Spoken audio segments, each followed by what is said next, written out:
MH, ya, asisten profesor. Nah, ya, inilah.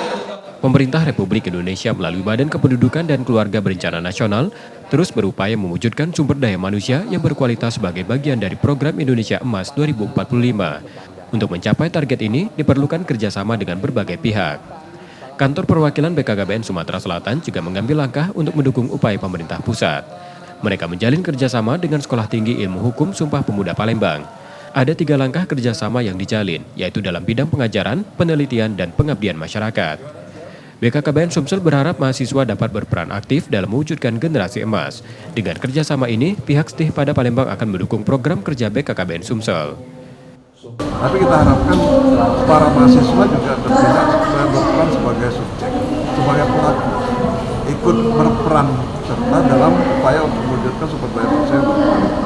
Tapi melalui edukasi, jadi memberikan edukasi kepada masyarakat, terutama pada para generasi muda, kemudian para keluarga-keluarga yang ada, untuk memberikan pemahaman tentang upaya-upaya yang harus dilakukan itu dalam rangka mewujudkan sumber daya manusia yang berkualitas dari generasi emas tahun 2045. Dan tentunya dari MOU itu akan diwujudkan dalam bentuk program kerja seperti nanti ada narasumber dari Duta Genre, di mana mahasiswa Stipada ini ya terdiri dari para anak muda-mudi yang tentunya haus akan ilmu pengetahuan, wawasan yang harus dibekali karena penting sekali bahwa menumbuhkan sumber daya manusia unggul itu dari mahasiswanya sehingga kampus memiliki kewajiban moral untuk membentuk karakter mahasiswa yang berkualitas, tangguh, dan unggul.